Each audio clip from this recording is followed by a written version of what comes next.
community. Without further ado now, we have a chunky panel with four very interesting presentations. The title is Politics in Unusual Places, Fragmentation and Reconfiguration of Politics in Contemporary Media. And I am very pleased to give the floor to my great colleague, Sabina Mihelj from Loughborough University, also a member of our journal's editorial board. I'm very grateful to Sabina for chairing, and please take it away. Good morning, everyone. Thanks, Christian, for this introduction. And hello from sunny Loughborough to everyone, wherever you are. So I'm assuming you'll be well familiar by now with the rules of this conference. So just to say to all presenters that I'll be giving you a sign for when you reach your 12 and 15 minutes respectively by simply unmuting myself and telling you that it's 12 minutes and then 15 minutes. Questions as usual, please post them in the chat and I'll try to pick them up as much as possible.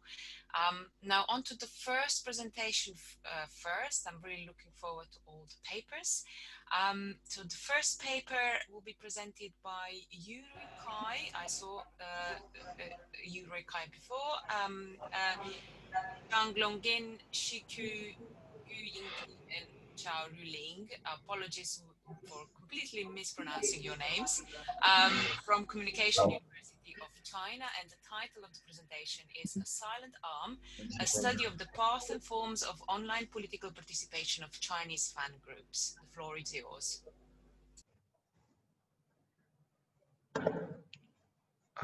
Okay, so can you see the screen I shared with you? Okay. Our topic is A Silent Arm, a study of the paths and forms of online political participation of Chinese fan groups. And we are from Communication University of China.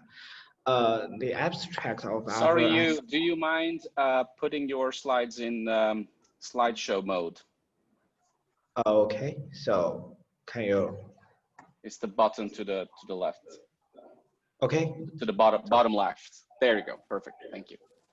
Okay, thank you. So our article is abstract. Our article is based on the research results of Liu Hailong. This paper discusses the media spectacle of Chinese fans' online political participation in order to review the possibility and diversity of political participation of fans during the changing of media ecology. And this study will possibly lay the foundation for further studies on the interaction between media technology and political practices. This is our researchers overview. We have collected more than 370,000 characters in Chinese, and we conducted 39 interview hours of 24 interviewees. And due to the restrictions of moving during the epidemic, all interviews are conducted online. This online-to-online interview form could become an advantage of our research because the interviewees were anonymous and their online identity information was consistent with the role they played among the fan groups. As an online ethnography study, this study chose 3 interviewees in random for a second interview. About 7 days later from the first interview to make sure that they give the true answers and best answers of the questions we asked. And you can, this page is about our literature review. With the development of social media and digital technology network social movements, which has become an inevitable part of social political participation, are rapidly emerging. Netizens use new media to obtain information of social activities, can promote personal online political expression, thereby stimulating users of offline political participation. The use of new media such as blogs, social forum, and mobile applications has a mobilization effect on users' offline political participation. Unlike political expression and information interaction can help netizens reflect on political issues, eliminate to a certain degree uncertainty on political related issues. And you can see Chinese scholars believe that China's political participation is an interactive, popular, dominant, and disorderly. Communicators with different positions are required to provide contradictions. Social media opinion leaders act as the media for the network media and the people setting the agenda. After social emotions are accumulated, and defined collective consciousness is formed. Our study method is network ethnography, and I believe all the professors or doctors who attend this meeting is very similar to this study method. But I still want to pay attention to the special method we need to adopt in this research, that very interactive study. We interviewed all the leader of the fan group, and we asked the key questions for him. Here are our main findings. I will take it in 3 points. The first one is organizational characteristics. The second one, we call it idle is absent. And the second one is depoliticalization strategy. So here we go to the first finding. We can see that based on our interviews and research on previous scholars, we found that fan groups have obvious organizational characteristics.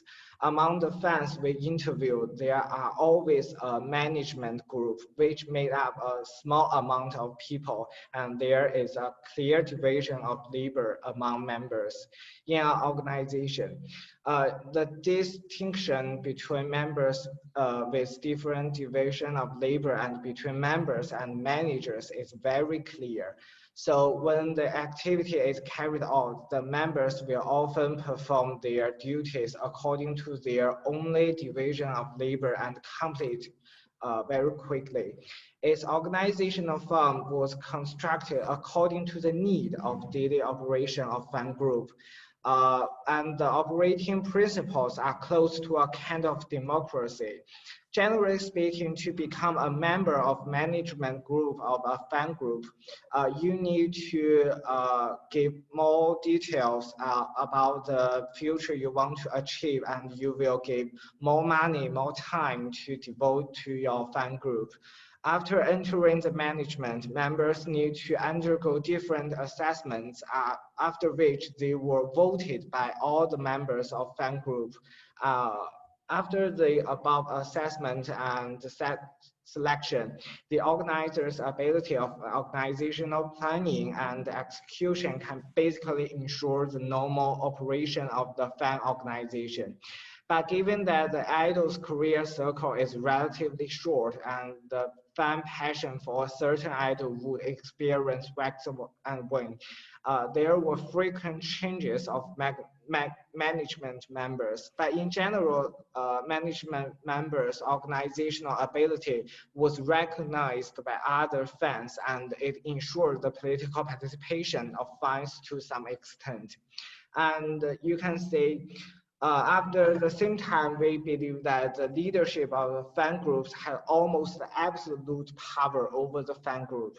Ordinary fans are used to expressing their different ideas, but they cannot form a group to refuse or just reject the advice given by the fan leader group.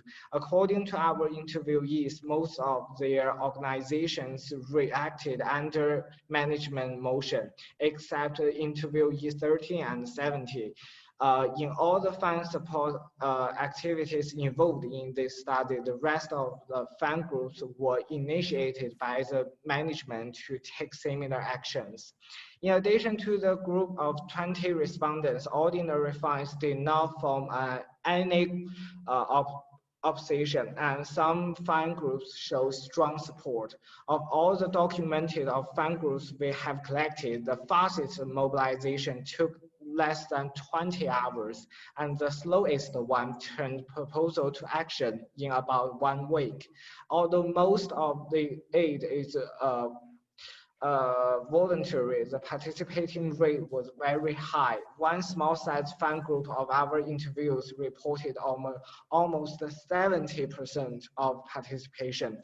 Interviewees expressed their organization need united to complete activities, so they actively cooperate with organizational leaders.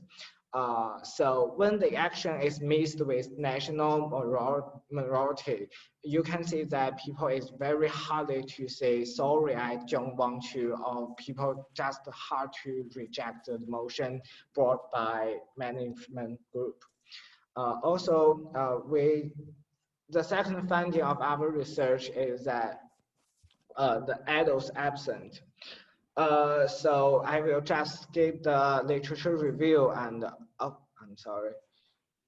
We can see that from the perspective of social movement theory, social participation of fan groups is based on a relatively clear generalized belief that is to increase social capital of positive people. This generalization belief is still in a very I don't know how to, very unclear area. So you can see that the idol don't know the exact meaning of the fan groups is doing, but they just accept the social capital the fan group given to us. On the one hand, fan groups tend to form a relatively obvious organizational level, and ordinary members of the fan community neither understand nor care about the original intention of the fan group to participate in the society. But on the other hand, they are used to collective action. So the above mention, whether international or not, did not affect whether or not they participated in a certain action. We can see that Zhang Weiyu, a scholar at the National University of Singapore, points out that fan and their actions do not exclude political objectives. It is not difficult to admit that fan can act as a general public under certain circumstances. Yes, the third and most important finding of our research is the depoliticalization strategy. So you can see fine answers to the publicity strategy in this page. Normally, we would distribute a lot of promotional material on the internet, but now we just asking members of the community to publish as little as possible. Fans said that to us. And in general, our publicity program is no publicity.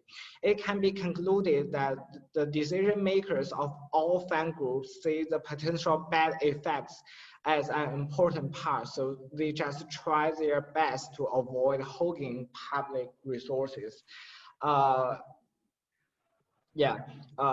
In general, we can see that the publicity of fan groups tend to be modest because of the special situation during Chinese epidemic in this year. So we can see that three very important response of fan groups. We can say that I don't know what do you mean by political engagement? 12 minutes. You've reached 12 minutes. Okay, thank you. I haven't heard that the term, and a fan told us I don't think it has anything to do with political participation. So I just skip to the conclusion stage, and we believe that the actions of fan groups should be called as political participation during the epidemic of Chinese. And this study finds that the political participation of Chinese fans in response to the epidemic has the following characteristics. As I already told you, the firstly is the action of fans are highly organized, and the second is the absence of the central staff, that is, celebrities and idols don't exert guidance or influence on fans' donating behavior, but fans will spontaneously do the good in the name of idols and then attribute the social capitals they have earned to their idols. Lastly, fans' political participation have a tendency of depoliticalization. And due to the control measures during the epidemic, our study was hindered halfway and has not been completed yet. So there will certainly not a lot to think about and discuss, and I hope that you will make your own comments. And all the co-authors are undergraduate in university, so we have a lot of left to learn. So I hopefully you can give me some advice. Okay, thank you. Thank you very much for this presentation. I don't see any comments yet in the chat, so I'll give you all some time to reflect on the presentation. I'll kickstart the discussion by asking a little bit more about your final conclusion about depolitization. I was a little bit surprised by you using the term in relation to fan communities. Obviously not that fan communities cannot be political, they can be. But could you maybe tell us a little bit more? Was this particular group that you were observing visibly politically engaged before you started studying them, which is then why you were interested in their approach to politics? Or is this just a more general conclusion that you know, this wasn't to do with a change in the group itself, but has been something that was characteristic of their behavior from the start. So they were simply not perceiving themselves as political and perhaps not or even active in the political sphere. Okay, I know what do you mean, but I like to say that especially during the first half year of this year in China, we can see that fan groups are very sensitive in any political issues, and if they want to gain any capital, social capital for their idols, they can find that the government, they have very severe control on these certain topics, so they cannot say our activity is related to any political aims. But we can see that during that special time, the fan groups donate a lot of things to the Wuhan city or other province that was experienced the epidemic. So a lot of people in the internet in China will compare them with the government, so they can conclude that the government did not do the best job. So you can see that the fan groups can do better, even they were small, but you can see that the government cannot donate any useful thing to the Wuhan city or other provinces. So the fan groups want to as much as possible to low down their voice compared with the government. So people cannot pay attention to the fan groups over the government, and they will don't take the risk. But a lot of people in the Weibo or something in internet, they can pay attention to the certain idol they want to focus on, and thereby the fan groups get what they want. Okay, thank you. That clarifies things. So maybe perhaps this is more about disengagement rather than depolitization. So maybe a different term might be more useful, my impression is. Are there any other questions or comments in the meantime?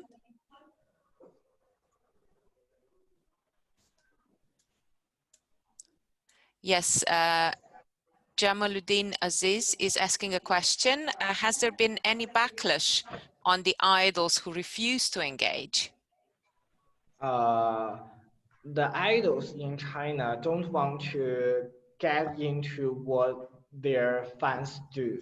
They just pretend to be blind, so they don't want to get engaged with anything their fan groups do, because a lot of fan groups in China do something bad to their idols, so their idols may experience a slowdown of their career. So idols don't choose to engage or refuse to engage. They just stand there and take the social capital the fan group given to them, but refuse any connection with them. Yeah. Thank you. Any other questions? We have another 5 minutes. Yeah. There is a longer question from Scott Wright. Thank you, Scott. Correct me if I misunderstood, but I think you are arguing that first, your view is that they were engaged in political actions, but second, they don't think they are engaged in political action. So do you think that is because the fans have a formal understanding of political participation rather than a broader understanding of politics and the political? Yes. Let me think about the question. I believe that a lot of a lot of interviewees in our research, which are the leader of the fan group, they know what is political participation. But the other way, they don't think their action is related to the sensitive topic, because a formal understanding of political participation can exist in the college education in our country. So a lot of people who graduate from university, they know what is political participation, and they are fan groups leader of some idol. They know the define of the political participation, but they refuse to admit their behavior is some type of political participation. That is very interesting, because even we cannot accept that fan group in our country is a little bit strange. I don't know if you can understand, but in general speaking, we can see that fan groups don't want to get any involved with the political issues. That is very dangerous to the adults. So they just refuse to understand the definition of the political participation, even they have learned it and used it. Yeah. Thank you. We have another 2 questions in the meantime. So the first one is from René Karanguran. I wonder if this is true with fan groups across Asia, so this kind of behavior. I think it's the same with fan groups in Korea of Korean idols, especially with BTS fans being involved in online political discussion these days. Yes, I have been exchange student to South Korea, but I don't think that Korean fan groups are similar to Chinese fan groups. Only the main reason of it is the political system in those 2 countries are totally different. We can see that in South Korea, people have more freedom to express their political opinions, and they took a lot of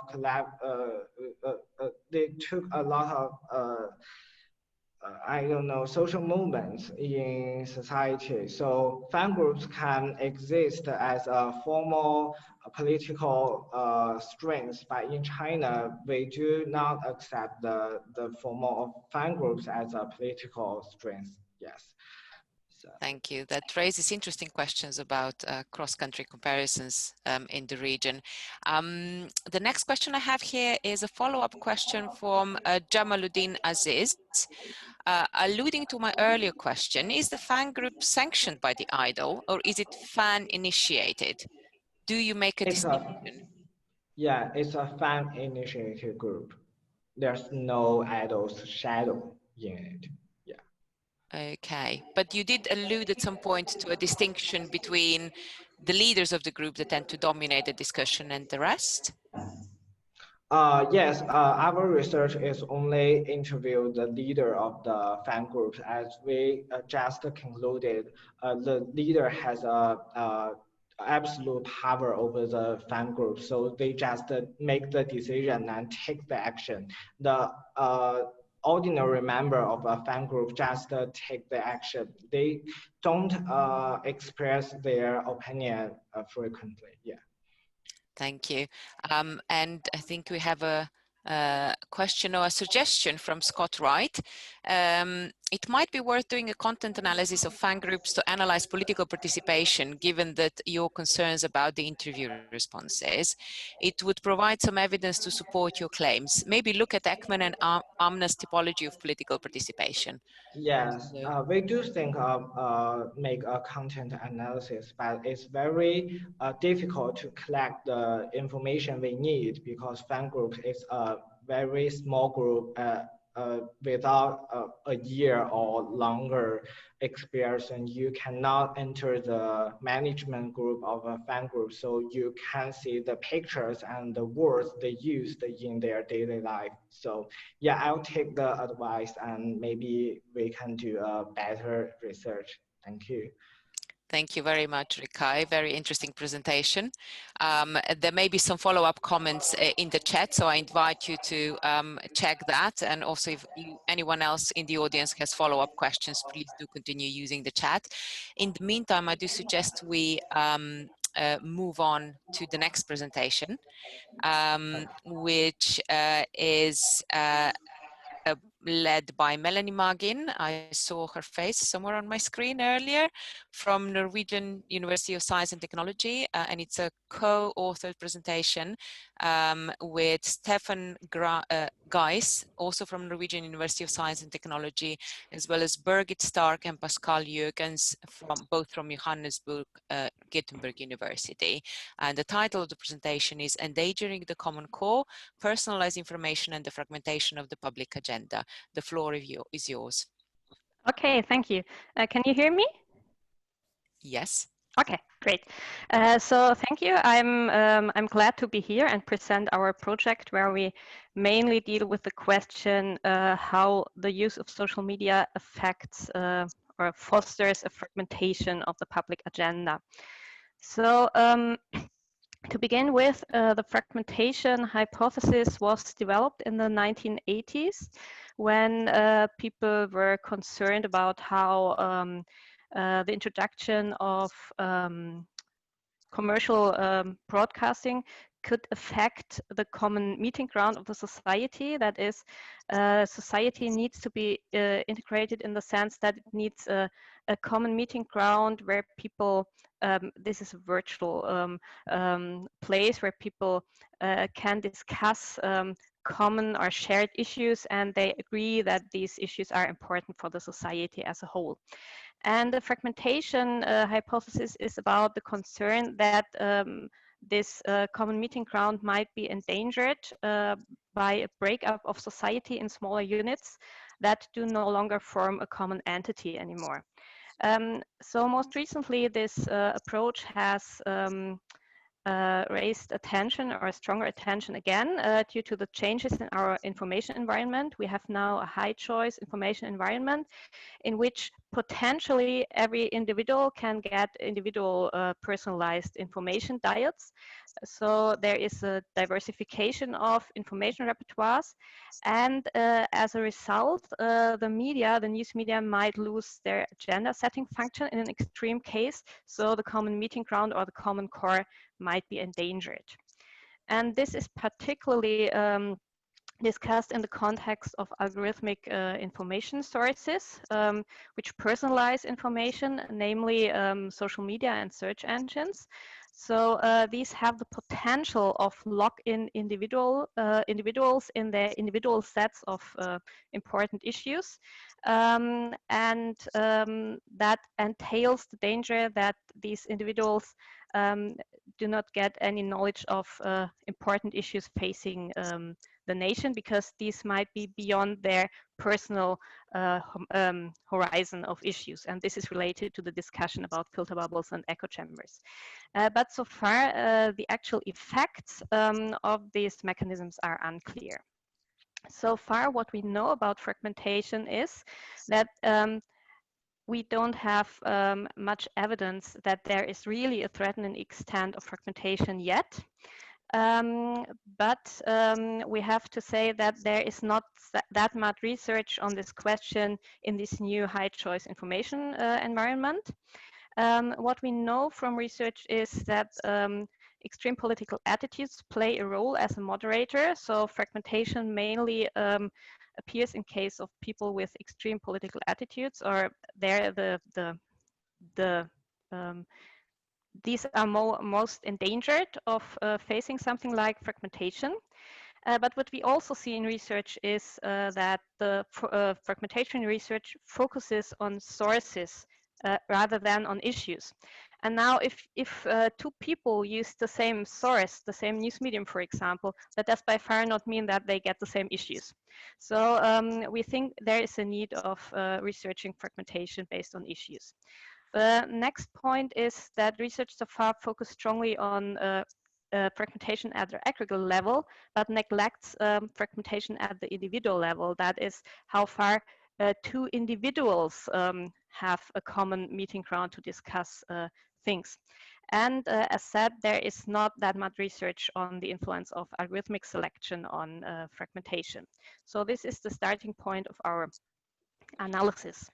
And to deal with these weaknesses in previous research, we developed a new theoretical concept, the concept of individual issue horizons, which enables us to measure fragmentation at the individual level based on issues, and we can relate it to the use of different information sources.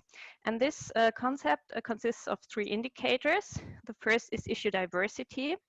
This is the breadth of issues that an individual finds important.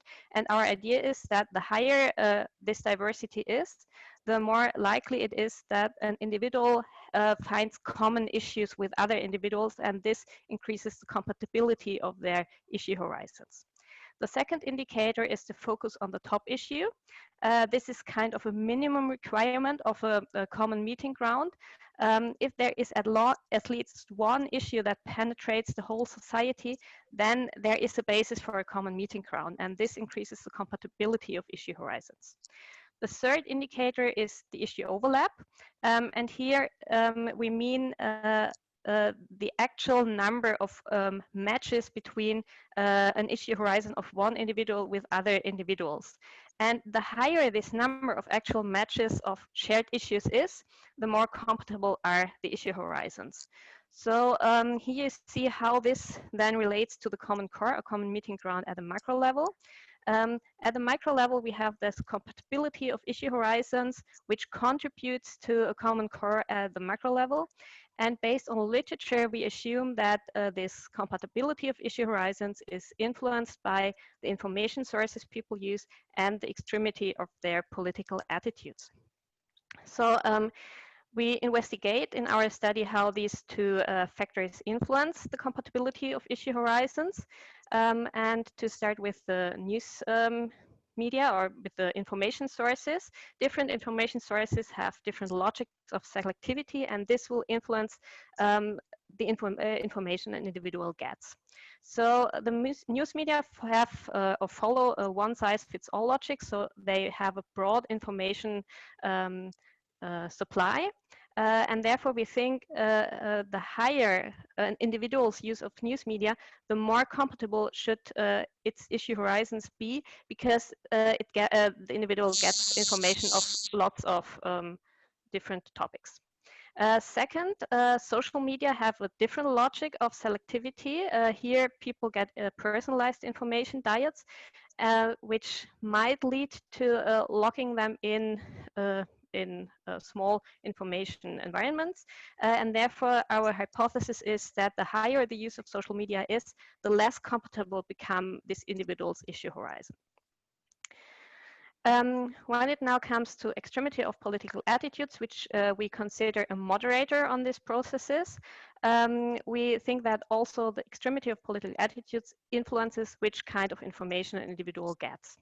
So in case of the news media, we think that in case of people with more extreme political attitudes, the effects of news media that we assume is even greater. That is, if someone has an extreme political attitude, relying on news media will increase the compatibility of the issue horizon more strongly. In case of focus on the top issue and issue overlap, we are not that sure about issue diversity, so we have a research question on that. In case of social media, we have the other, or it's the other way around. The more extreme the political attitude of an individual is, the more does relying on social media as an information source decrease the compatibility of issue horizons. And again, this applies to the focus on the top issue and issue overlap. And we have a research question on diversity again. What we did empirically was a 2-week daily diary in Germany, in which we measured some stable variables once. This is the level 1, and one of these is the extremity of political attitudes. And on our level 2, we asked each day for 14 days, which were the 2 most important political topics of today from your personal perspective. And so we got up to 28 issue mentions per individual. And for each of these issue mentions, we asked for the information sources that this individual used to inform about this specific issue. So we had 333 participants in an online access panel, and we had around 9,000 political issue mentioned. It turned out that the top issue in our period under investigation in autumn 2016 was the refugee crisis, which covered 57% of all issue mentions. And now I come to our results. First, we see the results on issue diversity. So what we see here is, if we do not consider the extremity of political attitudes, we see that relying on news media in fact increases the compatibility of issue horizons. So news media has a positive effect on issue diversity, but if we introduce extremity into the model, this effect disappears. So that means this general effect disappears. So in fact, this positive effect on issue diversity only applies to people with extreme attitudes. What is also interesting is that social media do not have any effect on issue diversity. Here we see the results for the focus on the top issue, which was the refugee crisis. And here again, we see in the first model a positive effect of news media, which disappears if we introduce the extremity of political attitudes, and again, no effect of social media. Lastly, the overlap, or the third indicator, the issue overlap. And here we have the same pattern. At first, it looks like news media have the effect that we hypothesized, but this effect, again, disappears if we introduce extremity into the model. So again, news media reliance has a positive effect on issue overlap, but only in case of people with extreme attitudes. So what we also see, and this is interesting, is that we have a negative effect of personal conversations that also stays there if we introduce extremity. So this means that relying on personal conversation makes issue horizons less compatible, which is an interesting result, I think. So I'm sorry, just to tell you that you've reached now 12 minutes. Apologies for interrupting. Yeah, sure. I'm nearly done. So here are our results. We cannot confirm many of our hypotheses. So to sum up, um, it is not the case that relying on algorithm-based personalized social media decreases the compatibility of issue horizons. And this is also not true for the political extremes. So relying on social media seems to have not any influence of on the fragmentation of the issue agenda. We see that the news media make issue horizons in fact more compatible, but only among those with extreme political attitudes. So here we see how important it is for the society and integration of society that these groups make use of news media. This is one of the most important results of our study, I would say. So what we can say is that based on our study, we would say the Common Core is not endangered yet, but this may change in the future if news media become less important as information sources. We don't know if that will happen, but if it happens, that might be a danger. And of course, we need to say that our results only apply to this specific situation in Germany with the refugee crisis, which was a very prominent topic. And we think that our study should be repeated in other contexts to test how generalizable the mechanisms we found in fact are. Thanks for your attention. Thank you very much, Melanie. We still have an empty chat so far, so I would encourage everyone to think of questions. Obviously, this was a very rich presentation as all the other presentations, and it might be a bit difficult to come up with a question immediately, but I do have one for you while we wait for other questions, and that is, to what extent do you think your results, specifically in relation to social media, might be influenced by the design of the study, in the sense that you've covered 2 weeks, but it may be possible that the social media have already generated certain effects, obviously over a longer period of time before you've started this study, if you see what I mean. Yeah, I get the point, and you're totally right. 2 weeks is, of course, not that long, and migration, in particular, is a long-lasting topic. So, of course, we cannot we don't start from zero. And I have to mention also that migration is a very specific topic when it comes to this focus on the top issue, because migration is a topic that particularly triggers the right-wing part of the population. And when we designed the study, we didn't expect that this topic would be that dominant. So this was completely surprising for us. But nevertheless, what I presented here were not long-term developments. It was more like a cross-sectional analysis. And nevertheless, I would expect that even if people, what you describe, if this is, so to say, the final point of a longer development, we should see some differences between users, heavy users of social media and heavy users of news media. But I think what we need to have in mind is that this is about issues. So this is not about polarization, and this is not about political opinions. It's only about the question how important certain topics are. And what we can say based on our study is the issue agenda does not differ that much based on the information sources that you use. And that might also be related to the information environment in Germany, where we have where the agenda that you see in different news media is very similar. Even between elite newspapers and tabloids, you have a very similar agenda. So I think these are all influencing factors that must be taken into account when interpreting these results. Thank you, Melanie. In the meantime, we do have now a couple of questions. I'll start with Johannes Kaiser's question. Could you please say something about the general unmoderated effect of political extremity to better understand the interaction? More precisely, whether the interaction means a dampening of the negative influences of extremity or a boosting of a general positive effect of political extremity, which would be surprising. I'm not quite sure if I understand the question. I need to read it again.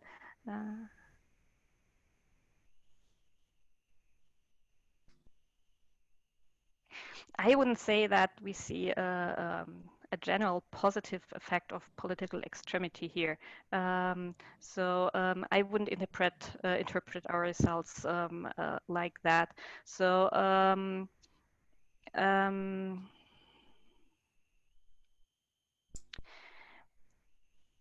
to be honest, I was not the one who ran the ran the models, but I would say we see in fact that the groups with extreme political opinions are most vulnerable to such effects like fragmentation and to be separated from the society as a whole. So I would say that having an extreme opinion cannot really have a positive effect. So Thank you. Thank you. I mean, I suggest if you have further ideas, perhaps you can continue this conversation with Johannes separately once you've consulted with the co-authors. In the meantime, let me move on to some of the other questions. I do have one that came to me privately, so you may not see it. So I'll just read it out. Could you please elaborate more on the concept of extreme political attitude? What are the possible dangers equalizing extreme right-wing and left-wing political attitudes under the concept of extreme political attitude? And in the meantime, I'll retype this question so it goes. That would be great. So it goes to everyone. Thank you. So what I can say is how we measured extremity of political attitudes. So this was a 7-point scale in which people were asked to indicate how or where they would locate themselves on the political spectrum. And then we didn't make in the analysis, we didn't make any differentiation between left-wing and right-wing people. It was just how extreme, so how far away from the center someone located him or herself based on this question. So this is how we measured it. What are the possible dangers?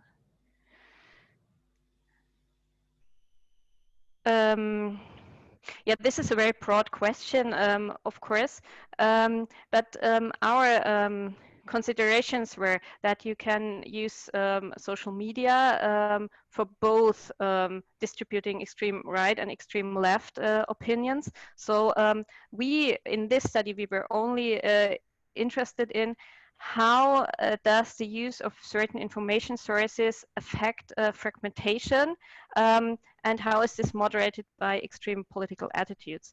Of course, it would make a lot of sense to analyze this by differentiating between the different political directions. So this might be a shortcoming of this study, but this was not directly related to the question we were asking. So first we wanted to find out if there is an effect, and we didn't find any, but it might be interesting to analyze that in a future analysis. Yeah, thank you. Thank you, Melanie. I'll jump over to Kurt Knupp for questions. Hi, Melanie, great study. I know this wasn't the immediate focus of the study, focused on core issue agenda, but could you speculate on fragmentation based on diverging sets of frames? Do you think future studies based on your approach could take this dimension into account? Yeah, I think what you are addressing is probably related to polarization. So this is about different framing of topics and different opinions on topics. And actually, we also measured this in our study. And here we found that surprisingly, we couldn't find, as far as I remember it correctly, we couldn't find a large effect of social media use on the polarization of political attitudes. But what we found is that social media have an effect of how people perceive the opinion climate in the society. So social media provides people with a certain view on how the public thinks about certain topics. So this is what we found. So this is what we call the perceived political polarization. So people learn from social media how polarized our society is. But what we also have to say is that in our study, this was representative for the German population in respect to the most important socio-demographic variables. So I think that we didn't have many people with really extreme views in our sample. So the effects that we didn't found may be also related to some methodological reasons. Thank you, Melanie. We have another couple of methodological questions. I'll start by Christian's, who's asking, can you tell us a bit more about how you think that using media diaries helped you understand aspects of your questions that other methods such as surveys or automated collection of behavioral data may not have allowed you to discover? Yeah, we think that diaries were a quite useful method because they enabled us to measure this over a longer period of time of 2 weeks, which we didn't make use of that in this analysis, but in our larger study, this was one of the research interests to model such processes. So we needed a long-term design. And of course, 2 weeks are not that long, but it's a bit difficult to get people answering questions every day over a longer period of time. So we think it's nevertheless useful. And in fact, methodologically, this was a survey because people answered the questionnaire every day. So it was a short survey with which we collected long-term or longitudinal data.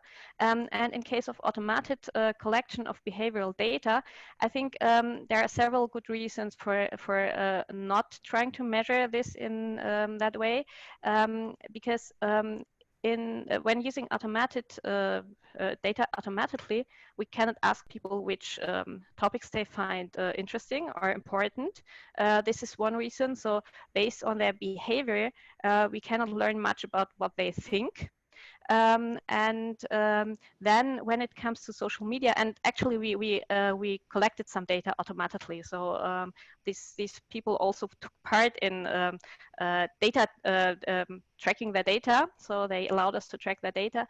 But then we ran into problems when it came to particularly social media data, because then we knew this person was on Facebook for 20 minutes that day, but we didn't know what this person did on Facebook. So you can do very different things, and then it's really difficult to analyze that data and get the information we wanted to get. So I agree that automated methods are useful for some aims, but for the aims that we had in our study, this was not the best method, I'd say.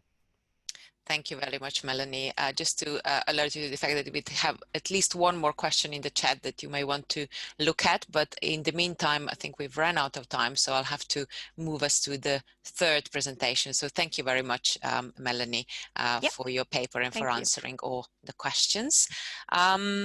So we're moving on to the third paper, which is avenues to news and diverse news exposure online, comparing direct navigation, social media, news aggregators, search queries, and article hyperlinks. And we have three co-authors, Magdalena Wojcieszak from the University of California at Davis. Magdalena, if you're here, this will be a very early morning start, I believe, for you. Ericka Menchen-Trevino from American University. Ericka, hi. I know you've ended up in the wrong place earlier, but you're here now. I can see you. And Brian Wicks from the University of Michigan. So I'm handing the floor over to, I believe, Ericka. Yes, hi. Yeah.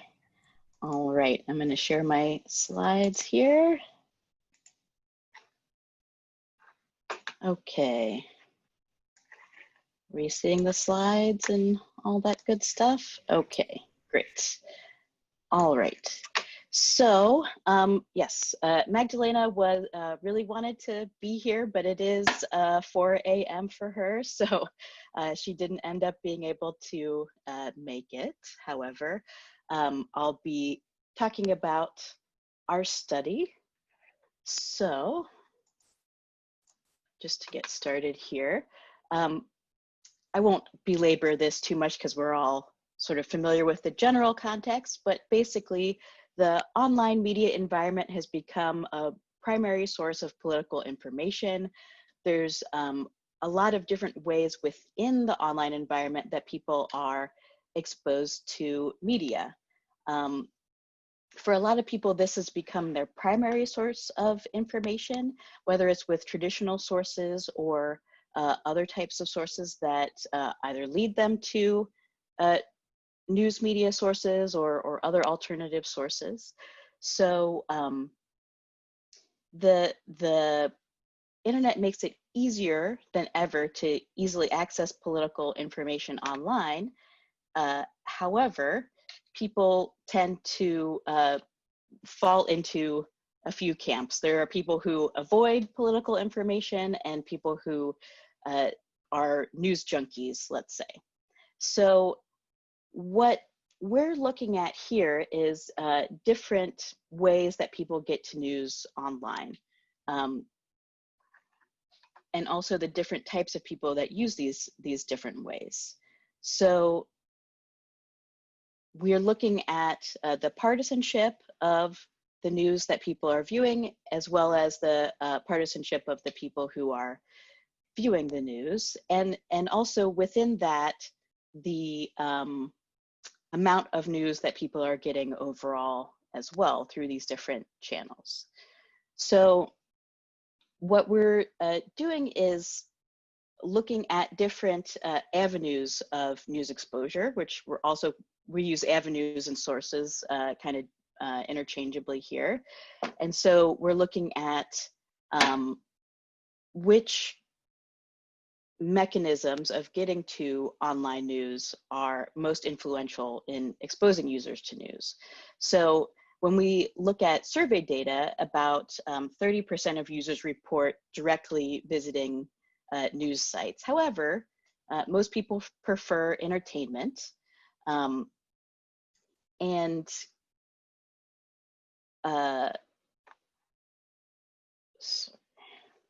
What we're also interested in is which news media people use that actually expose them to different political views. So especially for those who don't actively seek out news, we believe that the social media could be particularly influential. And what we've also found from the previous literature is that most people don't visit news websites very much. So when we find that from surveys, but also from trace data studies. So about 13% of the URLs shared on Facebook are quote unquote hard news. So people are, some people are exposed to some news this way. However, only 1 out of 300 outbound clicks from Facebook correspond to hard news. So that's a pretty small amount. When we look at search engine use, people say that about 20% of people say that they use search engines to find news. But studies that are actually comparing these avenues to news. First off, survey data is not super useful for doing this because people can't recall this kind of information about how they got to a news site. And so, but there have been prior studies that use trace data as we do, and different avenues have been used in these studies. So there was a study by Judith Moller, and she differentiates between direct visits, search, and social media. There was a study by Flaxman and colleagues that used older data from Internet Explorer users. So we feel that it's useful to explore this area and understand how people arrive at news websites when they're online. So the avenues that we're exploring are direct visits, typing in a news website, going via social networks, using search engines, coming from news aggregators. We're introducing a channel of webmail. People have lumped that into other categories previously, but you may have noticed the rise of newsletters recently. So we thought that was useful to separate out. And then also we're separating out following hyperlinks within news. Other studies have lumped that in with the other sources and sort of attributed them back to their direct source. However, our contention is that when you're browsing a news source, the source of the continuing news is actually the news website itself, rather than where you came from originally. And we have some evidence that does seem to be different depending on where you land. So if you land on the New York Times, you're less likely to continue on to other links than if you land on BuzzFeed. So it has something to do with the website and not necessarily the fact that you originally came from search or whatever. So that's one thing that's different about our study. So we're looking at which avenues are most dominant by a couple different measures. So we'll investigate that. And then we also, we look at like-minded, dissimilar, and centrist news exposure, right?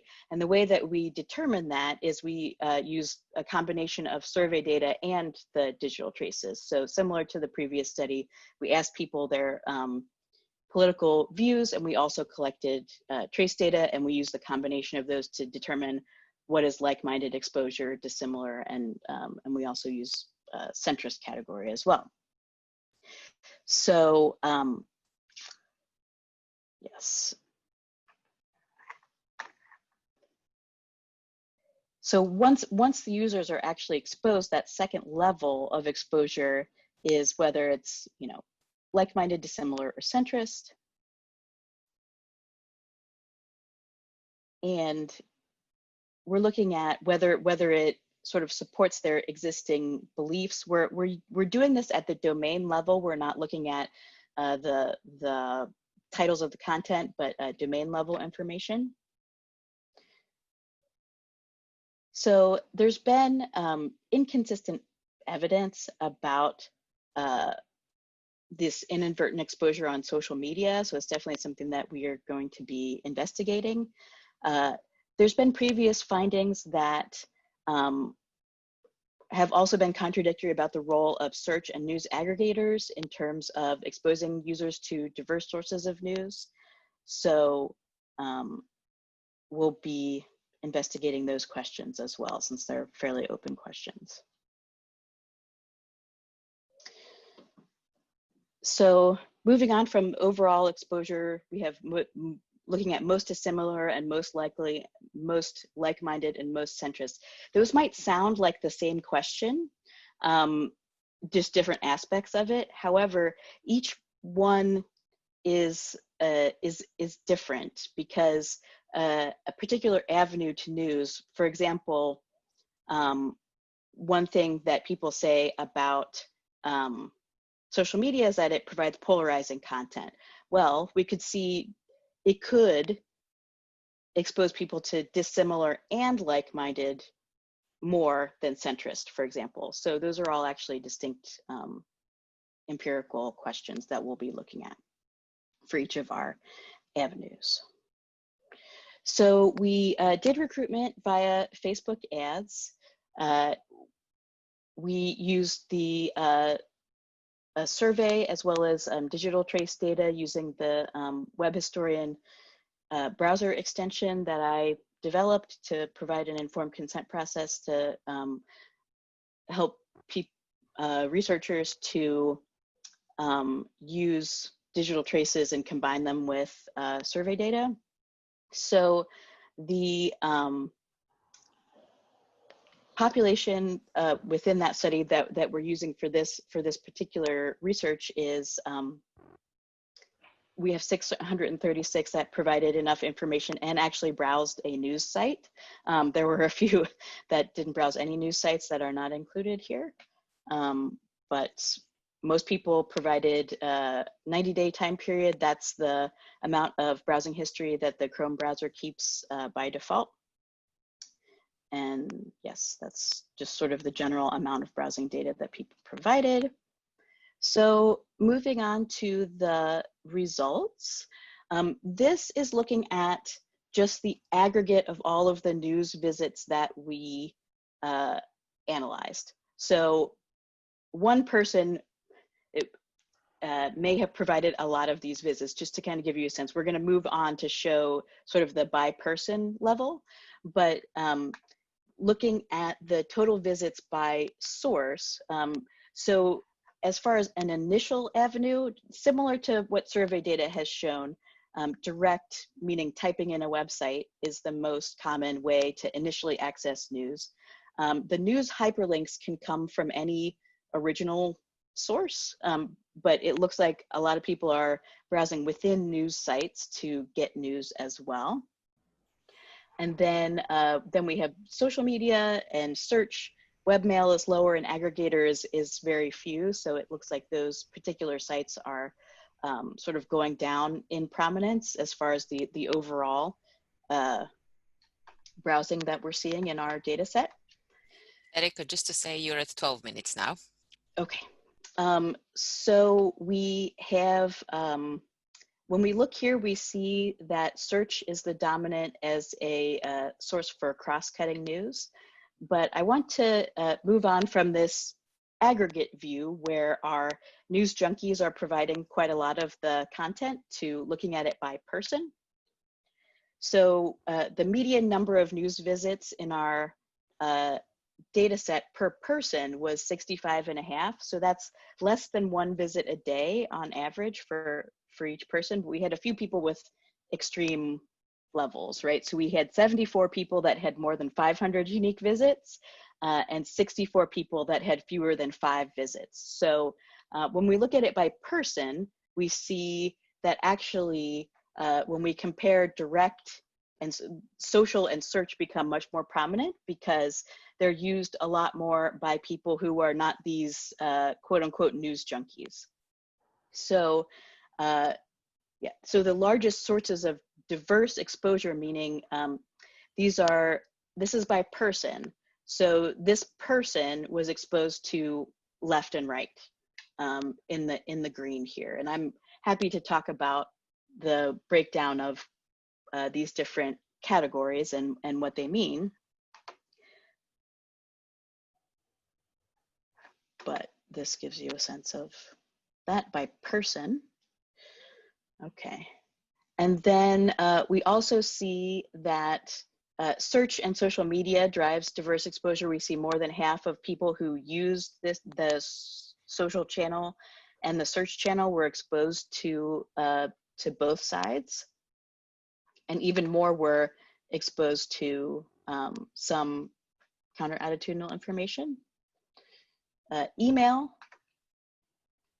while it doesn't, the percentages here are fairly similar to direct. There is some indication that this is driving more like-minded exposure. So when we did our more sophisticated models that are basically accounting for two levels. We have the person level and the visit level. These are both included in this hierarchical linear model that we're doing. Our reference category here was direct visits. So as compared to direct visits, other news and news aggregators are promoting centrist content, search and social media are driving cross-cutting exposure, and webmail is driving pro-attitudinal exposure in our models. Just to say, Ericka, that you're now at 15 minutes. Okay, sorry about that. So yes, overall, in-article links and direct visits are the largest avenue for news consumption, but social media and search are drivers of initial news exposure, particularly for the lower volume news consumers.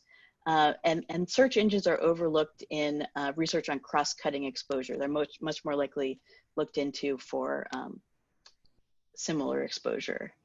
So this is similar to what I've said before. Email is overlooked, and we have several limitations of the study. We have a convenient sample of Facebook users. People are willing to share data, as in any study that uses this type of data. And we were only using the Chrome browser, and we weren't looking at the content level. Sorry for going over my time there. Thank you, Ericka. That was a very speedy finish. Thank you very much. So we already started getting some questions. The first one is actually a comment, I believe, from Francisco Brandao, who says, wouldn't it be nice if media organizations just share their Google Analytics data? Here's the data from my organization, the Chamber of Deputies of Brazil. 52% of visits, 60 million users this year, come from organic search, 23% direct visits, 13.4% referral, and 11.3% social media. Yeah, absolutely. I think that would be great, but it wouldn't tell us about people and how they visit across news sites. So it would definitely be useful, but I think this kind of approach of using personal histories would still be needed as well. But thank you. Thank you, Ericka. May I invite a few more questions or comments from the audience? In the meantime, I only have one very small question for clarification, Ericka, which is where did you put news apps on smartphones? Is that direct navigation then, or? We didn't have smartphone data. Oh, of course. Now I realize, yeah, you were Mm-hmm. saying that it was obviously when you were mentioning limitations, you clarified Mm-hmm. that. Sorry about that.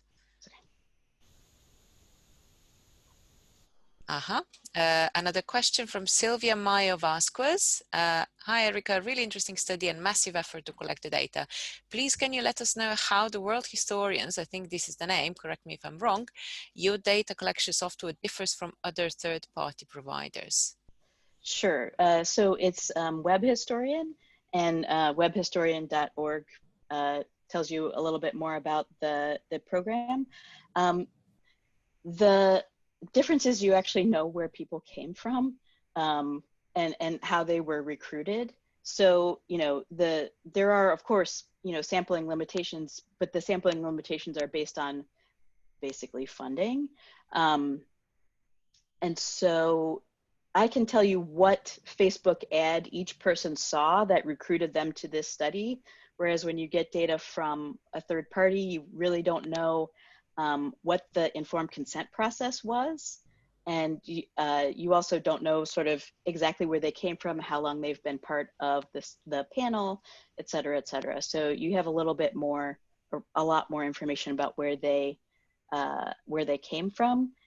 And also the main function of Web Historian is an informed consent process. So you know that they saw the data that they are providing to you before they gave it to you. And also the other huge difference is that the data were generated before the study collected the data. So your web history is already there.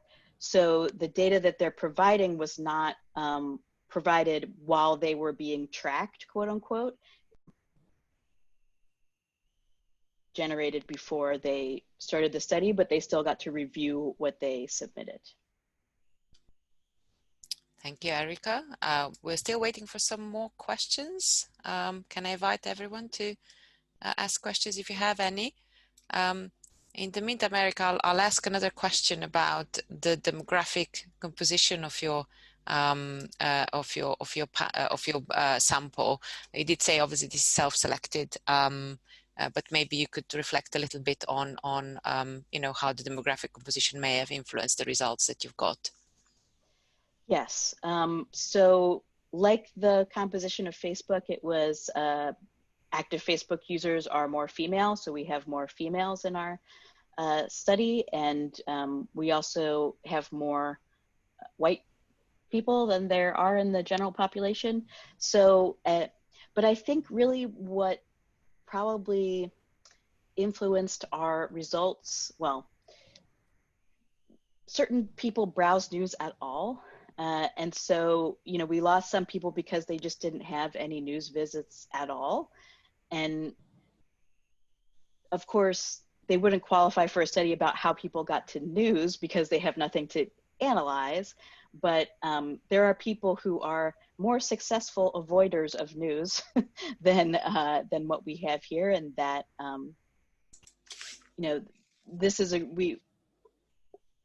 our definition of news was limited to news websites, and so I think that has something to do with it.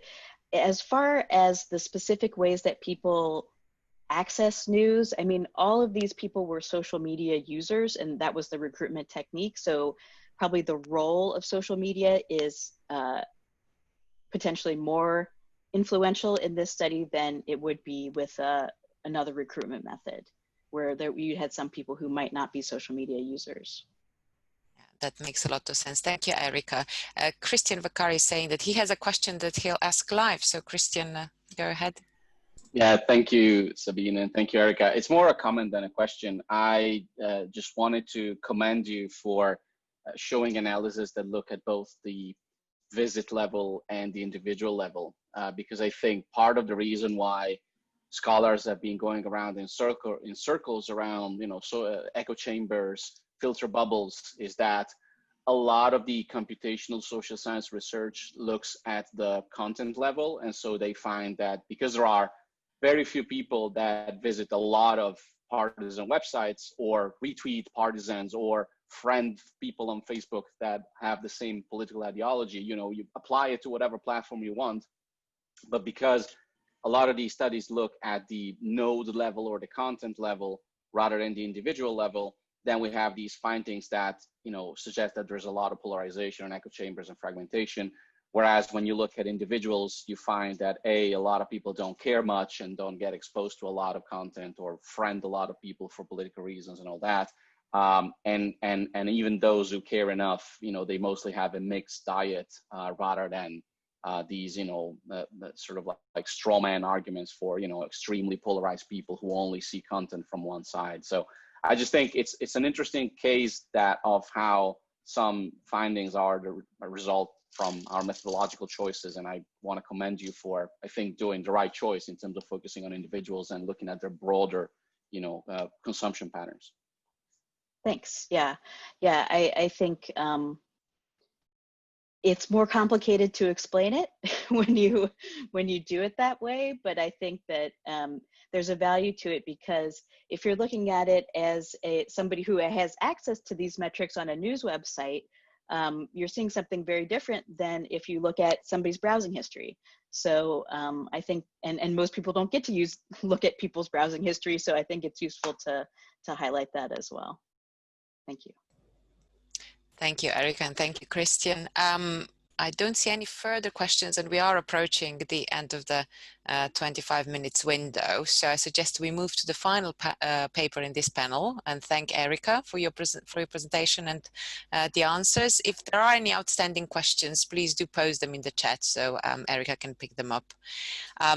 In the meantime, let's move on to the final paper, which is entitled Political Fragmentation in the Online Domain, Evidence from a Structural Topic Modeling Approach in France, Germany, and the UK.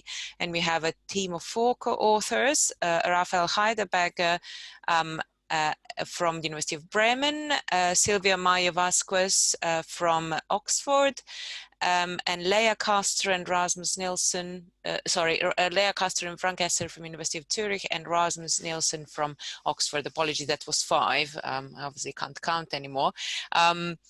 I see Sylvia Maja-Vask was ready to present. Sylvia, I hope I'm right, so I'm handing over the microphone to you.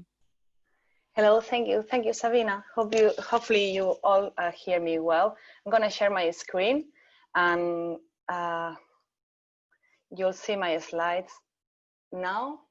Let me know if something is not rightly showing up on your screens now. So yeah, thank you everybody. Hello from Oxford. I'm going to present a paper that hopefully makes a good complement to the paper that has been presented before by my colleagues in Norway about the German case. In this paper, we look at political fragmentation in the online domain, and we do so by studying 3 different cases, Germany, the UK, and also France. And we do that by presenting evidence from a structural topic modeling approach, and I will elaborate on what exactly we are doing.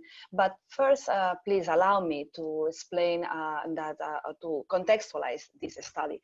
So far, most of the studies have looked at the role of media in providing a common shared space for public discussion online, right?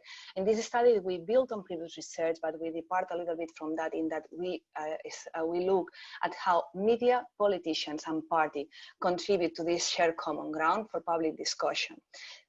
We think, and this has been already discussed before, that this is still relevant because the research so far has been mainly, as I said, focused on one of these actors. And in the predominant two-way information flow system, politicians as well as parties can bypass media outlets and can directly address the public, especially during election campaigns. They do so much more frequently.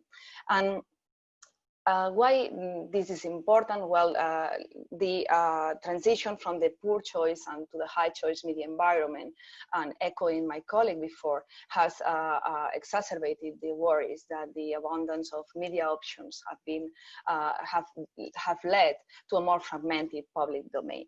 And the fragmentation of the political sphere and the online sphere is important because there is evidence that political fragmentation has negative effects on citizens' involvement, on public debate, and the extent that citizens share public concerns. So political fragmentation so far has been related to limited exposure to the best perspectives, and also this has consequences on forming valid opinions, appreciating the perspective of others.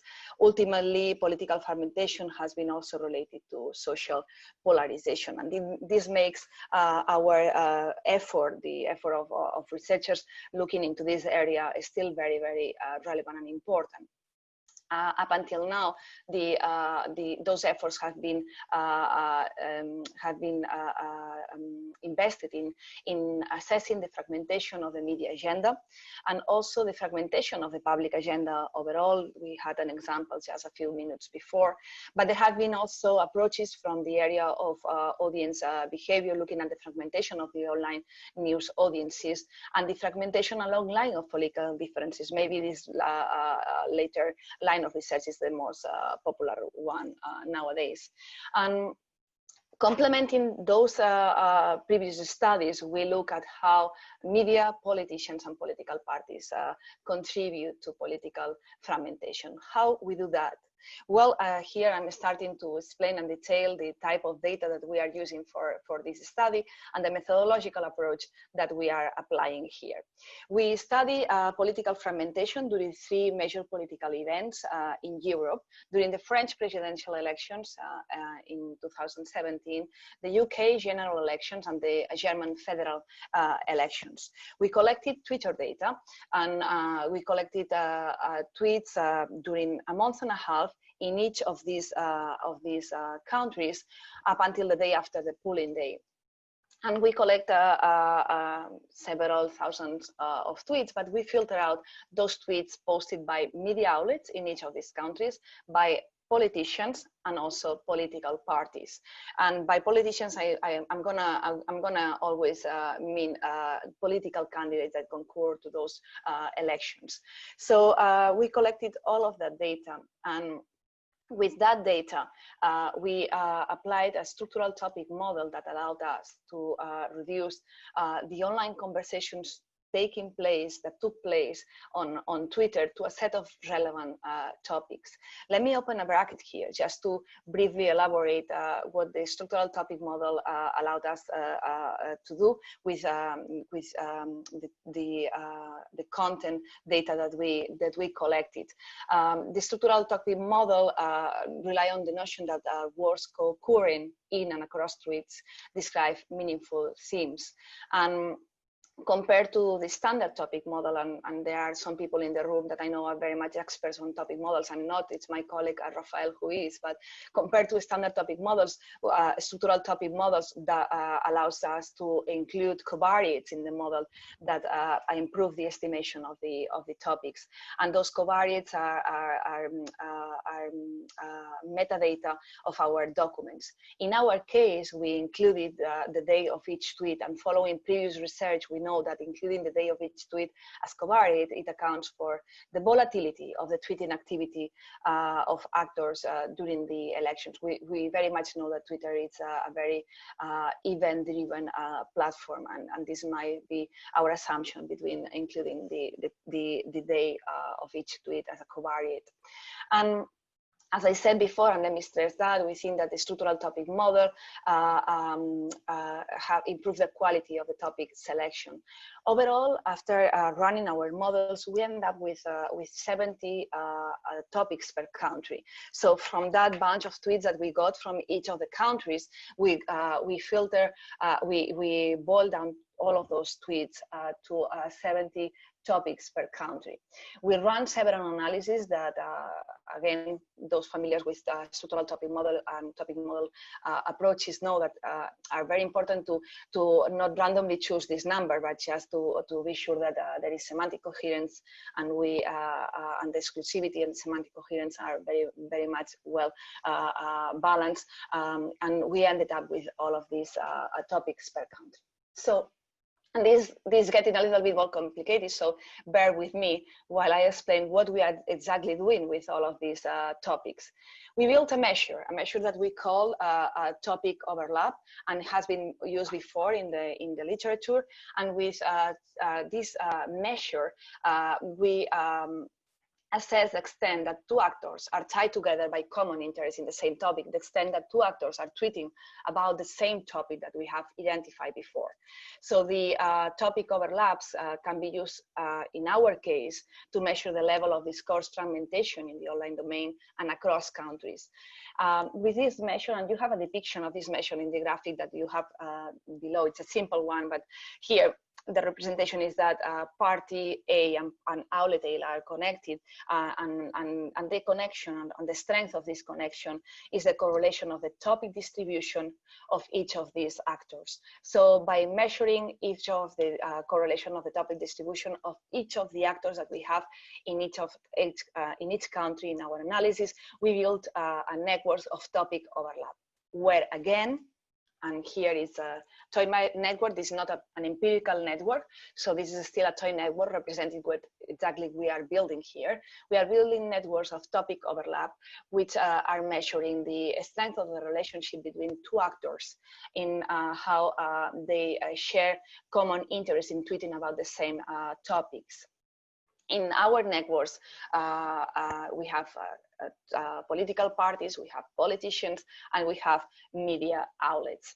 And the first, and I'm going to move, so once we have that, I'm going to move to show you the empirical networks that we have built, and to the results part of the analysis. So here we have the three first networks that we built with our the first networks of topic overlap. We have built one network per country, and I'm going to quickly show the one for the UK, France, and Germany. Visually inspecting these networks doesn't give you that much information. I'm going to delve into each of the specific analysis that we're running in these networks, but just let me point out some prominent message of this network that is common in each of the three networks, which is that the news media outlets are the biggest nodes. Nodes are sized in these networks by the between centrality, by the extent that they bridge different parts of the network by tweeting about topics that different parts of the network tweet separately. So in this network, and this is an interesting finding so far of this analysis, in the three countries we found that news media outlets are indeed very prominent in these structures, which means that they were again being breaches of debates that they were having place in different parts of the online ecosystem.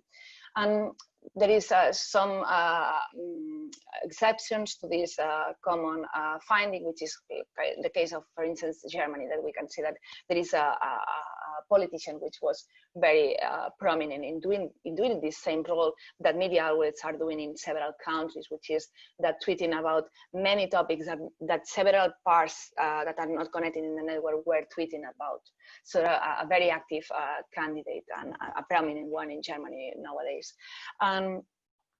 So with that information, with the information of the topics that are more important in each country, we start our analysis. So far we just visualize the networks, but we start our analysis by assessing the topic ownerships, the extent that left and right news media outlets in each country tweet about each topic, and also left and right political parties and candidates tweet about each topic. So this is just a descriptive approach to the type of data that we have, and here we see things like, for instance, the fact that, for instance, topic number 55, which is related to the appearance of Jeremy Corbyn during the elections in the UK on the BBC Question Time program, and when he was talking about the era in Northern Ireland.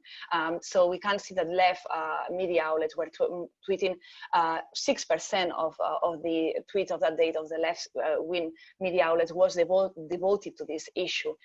Similarly, and this is common, and this is the interesting part, sorry, this is common with the left wing parties. When we look at the type of topics they are more active, we also see this commonality between the left wing media outlets and also parties here. And this is a pattern that it's cannot go, for the sake of the time, I cannot go over all the topics, but this is a pattern that we find over the topics and also across countries. But leaving aside the topic Sylvia, just to say you're at 12 minutes. Apologies for interrupting. Thank you.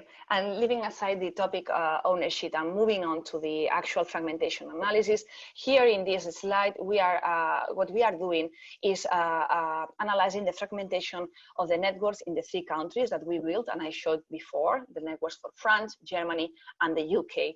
And we analyze and we remove, stepwise, we remove the nodes on this network and assess the fragmentation of the network.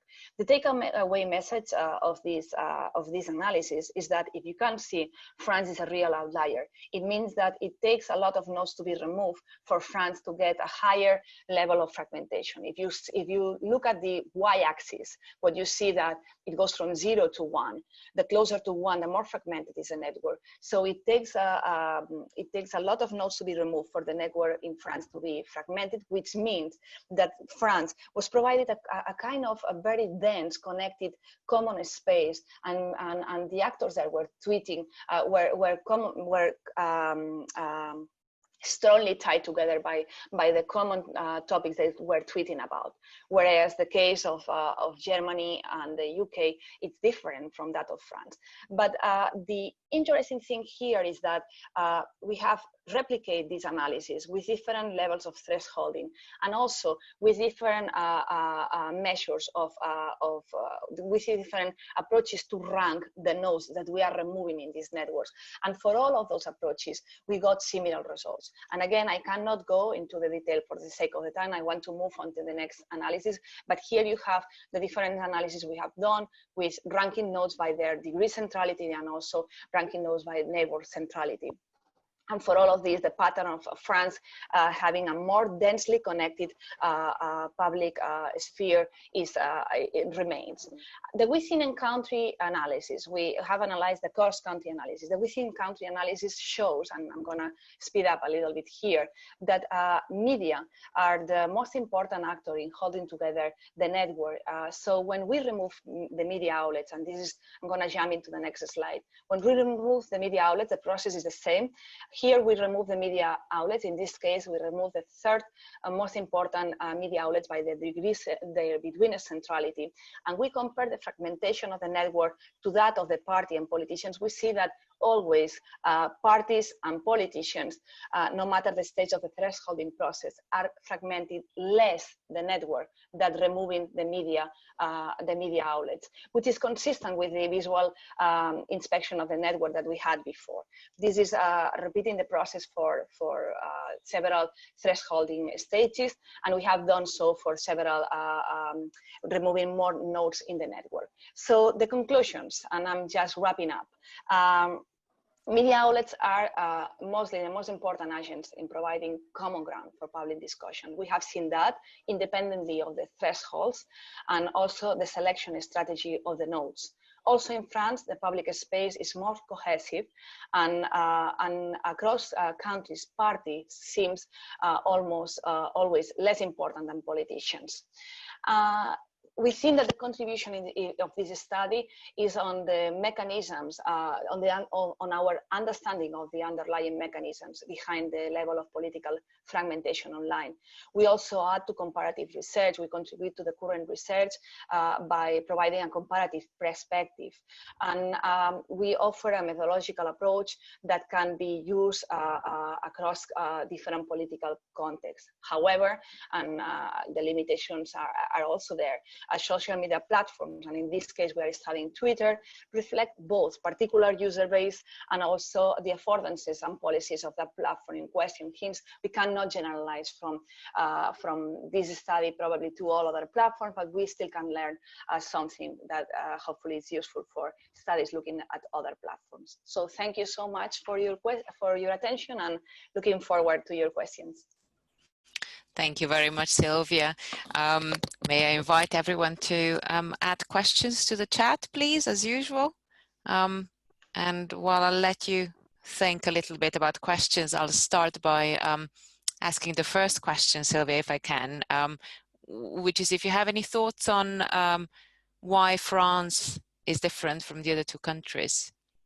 Yeah, that was an interesting finding of the study. We think that because we have used this data for different other studies, but we think that the case of France differed in that election that was 2017, with the fact that in Germany, for instance, it was there was a very hotted and debated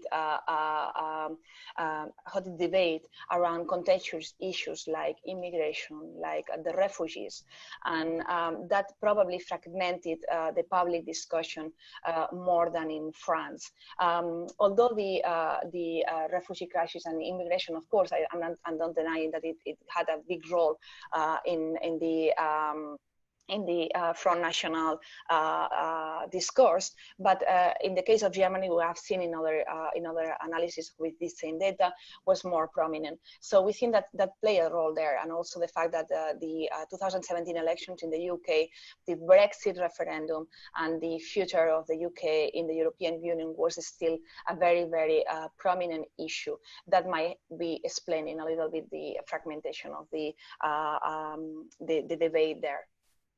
Thank you, Sylvia. I'll move on to two more questions that we have in the chat. The first one is from Johannes Kaiser. Would you say that the centrality of news media indicates that they set the agenda, or does it rather mean that they follow well the individual agendas of all relevant political parties? I will go for the latter. I'm not.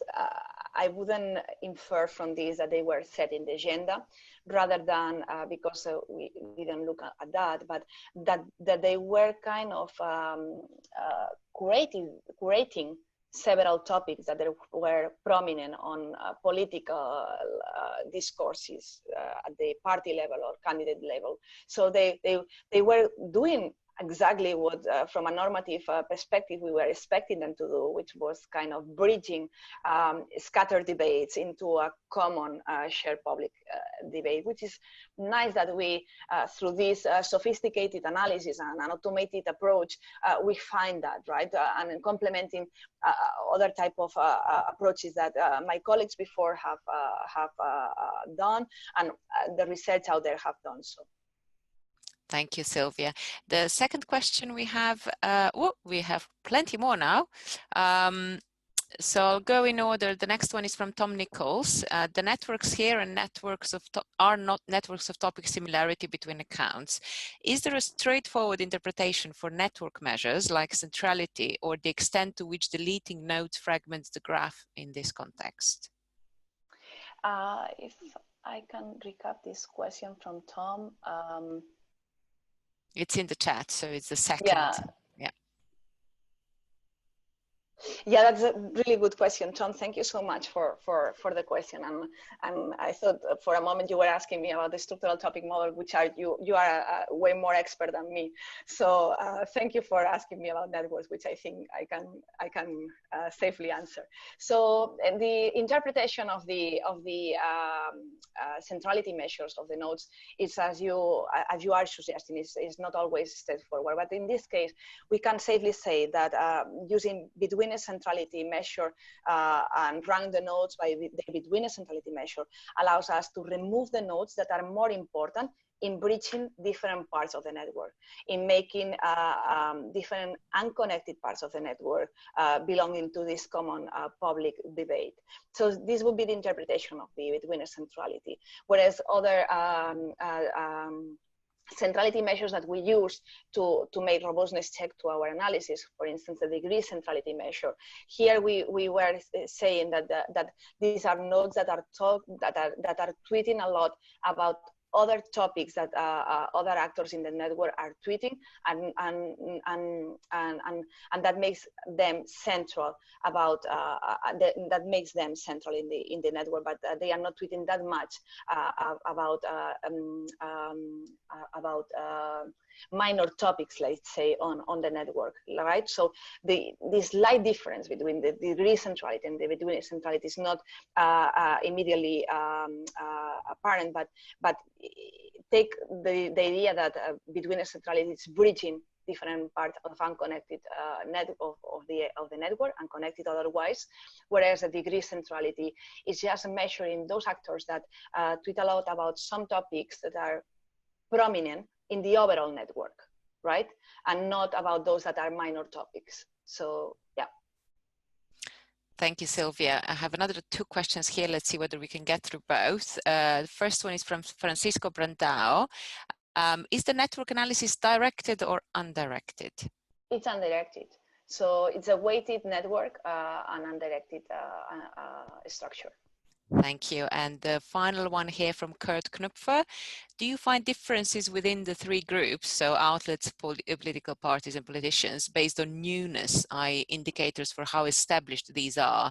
For example, new alternative media versus legacy outlets, or new populist actors versus established parties? Point being that newly emergent actors types might be more indicative of larger fragmentation processes.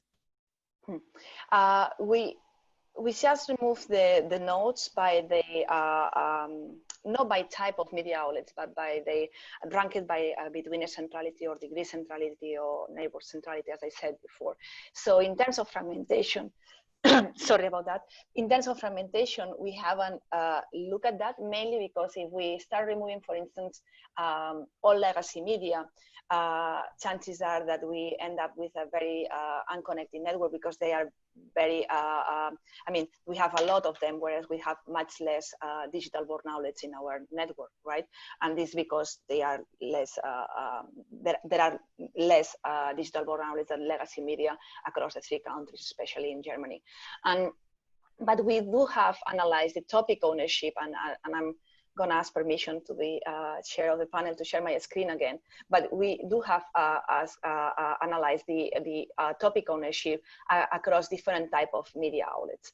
And we have seen, for instance, that topics related, for instance, to crime or terrorism are more prominent for tabloids and digital-born outlets. And for instance, in the case of the UK, I'm showing you the results for the UK here, as I did before, by type of news media outlet instead of the editorial line. So we have seen some differences at the level of topic ownership, which is what our type of data allows us to analyze or to safely analyze here. And these differences are mostly related to the type of topics, whereas legacy or public news media outlets focus more on the topics of the campaign and the everyday of the campaign. Tabloid or digital media outlets focus more on specific topics like, as I said, crime, the terrorism, because sadly this campaign in the UK took place when there was this massive terrorist attack in Manchester, and that was picked up by tabloids and digital born media outlets much more frequently in their tweeting activity than a legacy and public media outlets. That's not to say that they did not cover it, but in comparison to other topics. So hopefully this is answering the question. A little bit, not totally. Thank you very much, Sylvia. This was fascinating. Also some additional information there. So I'm afraid we've reached the end point here. It's 25 minutes past 1 in the UK now. So we've ran a little bit overboard. Thank you very much to Sylvia and to all the presenters and participants in this panel. This was the first online panel I've chaired, so apologies if it didn't go exactly perfectly. If there are any outstanding questions for any of the participants, please do put them in the chat. And if you want to hang on for a little bit longer, please do. Otherwise, I'll hand over back to Christian.